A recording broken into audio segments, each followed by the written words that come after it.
Today we are doing white chicken chili in the crock pot, and we chose to cook with the crock pot today because it is simple and easy, and you can do this on your way out the door, and then when you get back home it's ready to eat.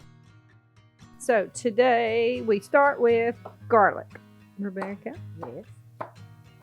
What are you gonna do? I guess I will prepare your crock pot for you, Kristen. So I'll begin with putting some of the olive oil in the bottom. Kristen, would you like me to go ahead and mash your beans for you for the thickening agent in your stew or your chili? Yeah. Okay. We're going to use a fork for this because we're assuming everyone at least has a fork. And you just go in and mash the beans up. It's best to hold your finger like this to keep from bending said fork, especially if it's the only one you have, which at the time is the only one we have. You can also use anything that's like a slotted spoon or has some holes in it.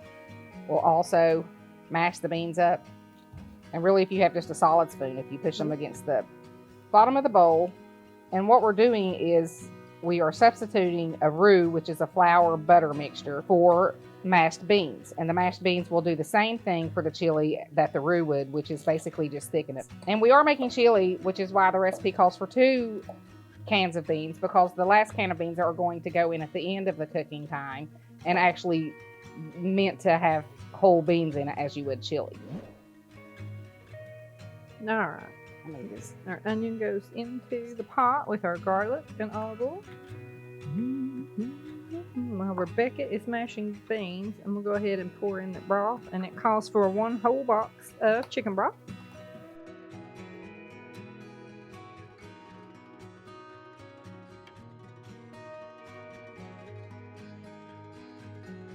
Mountain morsel tip: oregano, paprika, chili powder, ground cumin, and garlic powder are some things that you're going to want to keep in your cabinet at all times, because these things are in lots of different recipes. So and parsley. And parsley. They can cross over from Italian recipes to Mexican recipes to French cuisine to good old American cooking also.